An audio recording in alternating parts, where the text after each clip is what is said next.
On the two plays where Braylon was caught in coverage against Rocky, what happened on those, and how can you adjust to avoid that? Yeah, I mean, two things on that. Number one is, it's a personnel-based defense based on the personnel that they had. The third play of the game, you're trying to be aggressive. There's no justification for doing it other than it's a play that hasn't shown up on video, and you're playing the percentages. I don't want to call it rolling the dice because you have someone responsible for it. Some of the coaching aspect of things, making sure you got disciplined eyes and give yourself a shot. But in any event, no, they catch you in a call, and then you put some bigger bodies on the field and give them credit. That's two plays in the ball game and sick to your stomach when they happen. With Lincoln not here these last few days, what's the communication like with him and the rest of the staff? Yeah, it's business as usual. Business as usual. Just it feels like a normal game. I'm going to expand on that just a little bit. I mean, obviously, he talks about communication, but how do you start to put in the game plan for a game that you guys really need this weekend when you don't have Lincoln here for a couple of days in a row? Yeah, I think from a staff standpoint, I mean, everything, like I said, I to not be redundant, but you have the head coach has a specific role. They have an opportunity to get Coach Kingsbury, with the quarterbacks, and so that they're fortunate that way. And then from a staff standpoint, we can communicate with him as is normal. And, we got our roles on defense, roles on offense, and crank this thing out. You'd be surprised how normal. What were the breakdowns of the Bryson Barnes getting so many yards with his legs?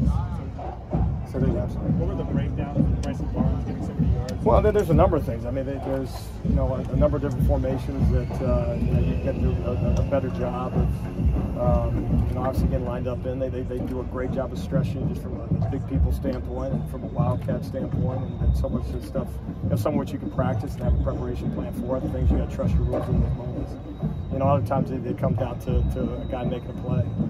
Especially in those things that, again, it may not show up on film prior to going out, but man, you got to trust your rules in those moments, and that's the only card that you have to play. And, you look at it several times over. You say, is it from a physicality standpoint? Is it one guy? Is it two guys? Is the guy going rogue trying to make a player? And in other instances, as we talk to these guys about, we got to make sure that we're the eye discipline can never go away, and that ball makes like cracks, man. We'll find one just like water does, and so that's something that obviously we had to get corrected, and then really disappointed we're still having that some of those same issues through what it is 8 games. Alex, it seems like the pressure on the conversation around this defense kind of grows every week. Your name is kind of consistently brought up. I mean, do you feel that kind of pressure? I mean, do you hear it? What's your kind of general response to that? No, I think it's part of the job description, right? I mean, they put coordinator next to your name, you're supposed to coordinate, right? And so, there's an accountability piece, and so that's your job, and that's probably number one in all those things, right? I would listen to, if it helped us beat Cal, I would listen to it. So the answer to that piece is no, but by no means do you dodge it either, right? It's my responsibility to get better and help build this program. We've had X number of games in a 2 year period of time, and it's not where it needs to be yet. Given the fact that defense has been brought into the spotlight a bit more with these last 2 games and the results, what is the emphasis on the field for you guys this week to prepare for Cal? Yeah, I don't think it ever, truly changed. I mean, obviously every Saturday presents its own challenges and some things that you come out on Mondays, when we give it Sundays to the staff and Mondays with the guys and have a chance to look at it and, is it correct?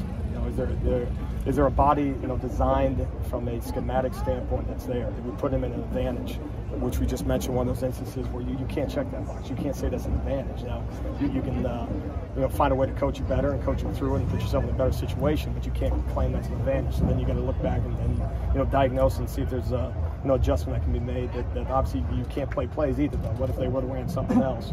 But beyond that, the major emphasis is we got to make sure that there's more plus plays out there where you pause the video and you would say USC defense is defending this football program, and then that ball goes forward in the wrong direction. So that's one of the emphasis for the guys that there's some plays, advantage offense, the 11 guys in a Wildcat set, they shift, they motion.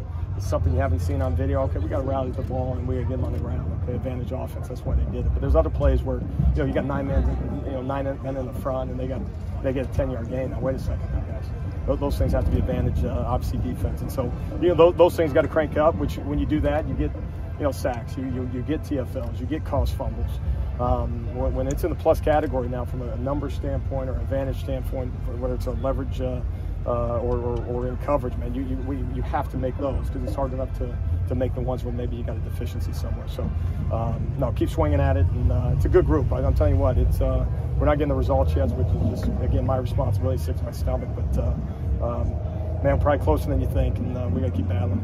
Going back to the bars run, it seems in the bigger picture, a lot of those down and long situations, QB sneaks end up being that gets you. Is there an adjustment or correction to make there? Maybe being less aggressive on those? Yeah, I mean, I think, to circle back to your first question, is if you know they're going to run quarterback sneak, if you know they're going to run the back on the wheel concept, similar personnel group, they don't tell you where they're going to run. We sure wish they would, but having the necessary bodies.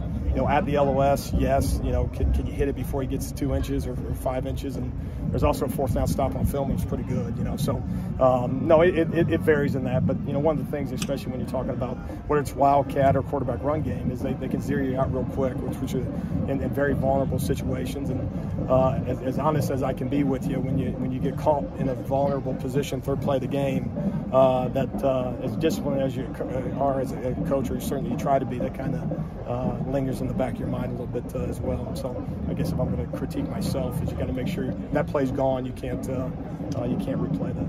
Thank you, Coach. I appreciate you guys. Thank you, Alex.